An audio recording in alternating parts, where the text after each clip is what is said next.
वारीच्या संदर्भातला प्रश्न आहे. वारीच्या ठेवली गेली तुमच्या मार्गदर्शनाखाली बँक चालते, आरोप केला जातो. माझ्या मार्गदर्शनाखाली बँक चालत नाही. मी बँकेच्या डायरेक्टर पदाचा 2 वर्षापूर्वी बहुतेक राजीनामा दिलेला आहे. 2 वर्ष झाली असतील.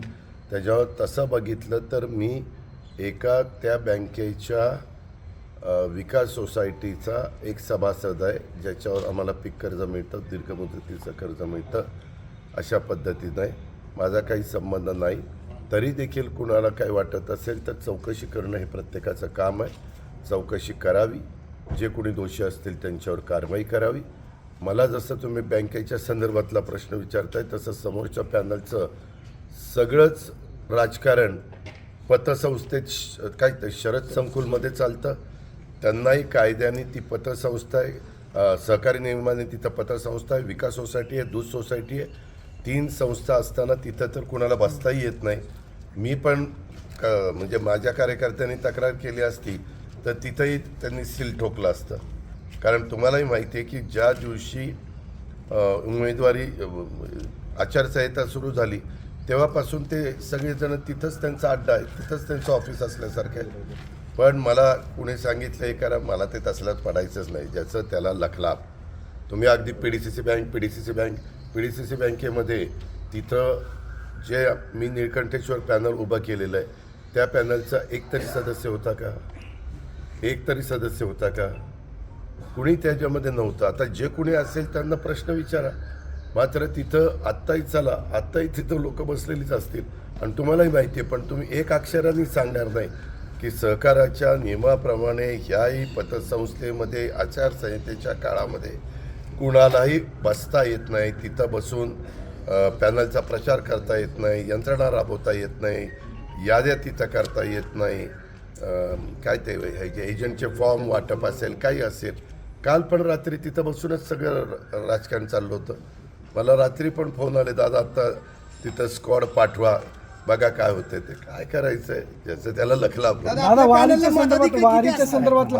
किती मताधिक्याने आपला पॅनल येऊ शकतो मतदार ठरवणार आहेत, अजित पवार नाही सांगणार. दादा वारीच्या संदर्भातला प्रश्न आहे की आळंदी देवस्थानचे जे विश्वस्त आहे, प्रमुख विश्वस्त तर ते वारकऱ्यांची किंवा या सगळ्या सोहळ्याचे मालक असल्यासारखी वागणूक सगळ्यांना देत आहेत. वारकरी असतील किंवा पोलीस प्रशासन असेल, त्यांच्याशी गेले 2 दिवसापासून हुज्जत त्यांची सगळी सुरू आहे. सांगू का, शासनाची भूमिका बजावत असतं. वारीकडं, वारकऱ्यांच्याकडं त्या ज्या 10 महत्त्वाच्या पालख्या आहेत, मानाच्या पालख्या, महत्त्वाच्या म्हणण्यापेक्षा मानाच्या पालख्या, ही परंपरा आज चालत आलेली नाही, वर्षानुवर्ष चालत आलेली.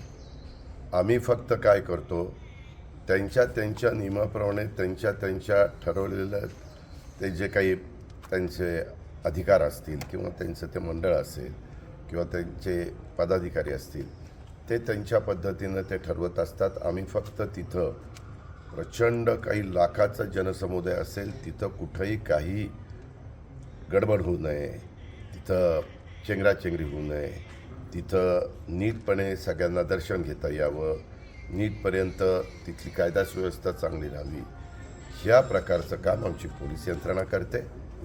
जिल्हा परिषद, राज्य सरकार, आरोग्य विभाग, हे वेगवेगळे विभाग आहेत.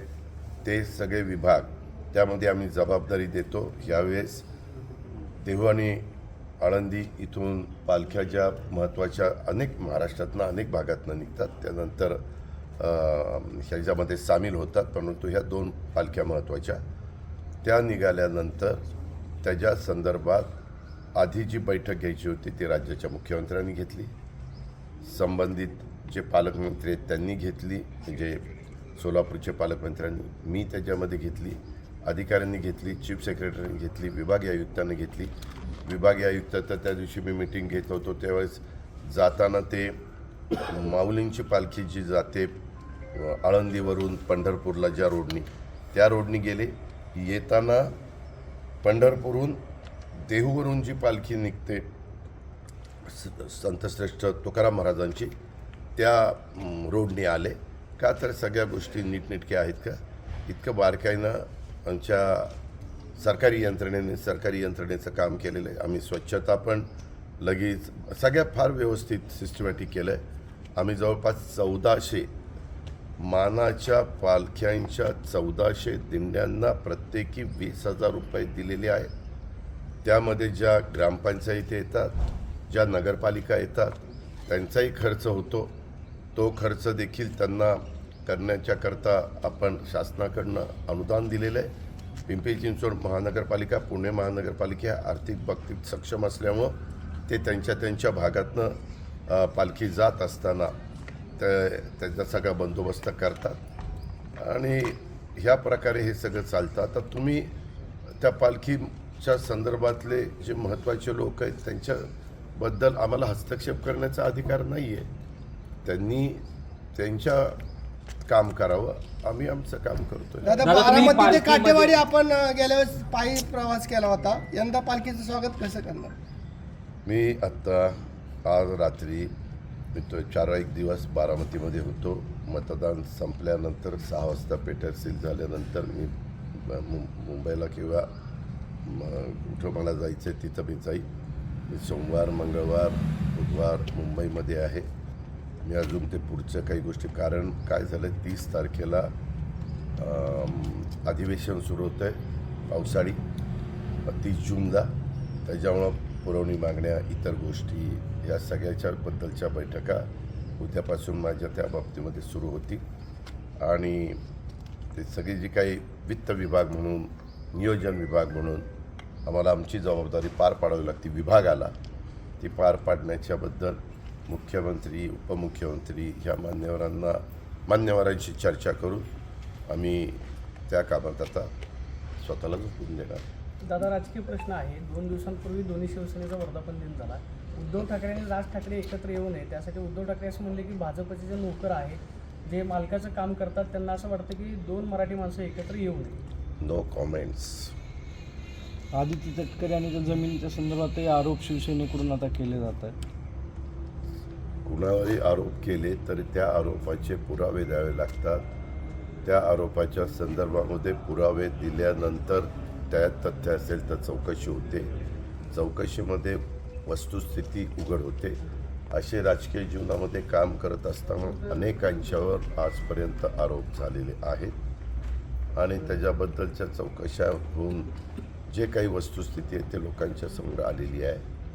बऱ्याचदा स्थानिक काही वाद असतात, स्थानिक मतभेद असतात, त्याच्यातनं कुणाला तरी टार्गेट करण्याचा प्रयत्न देखील केला जातो. माझं स्वतःचं मत आहे, आज आदिती महिला बाल विकासचं अतिशय चांगलं काम करते आणि तिला याच्यामध्ये मुद्दाम टार्गेट करण्याचा प्रयत्न संबंधितांचा असू शकतो.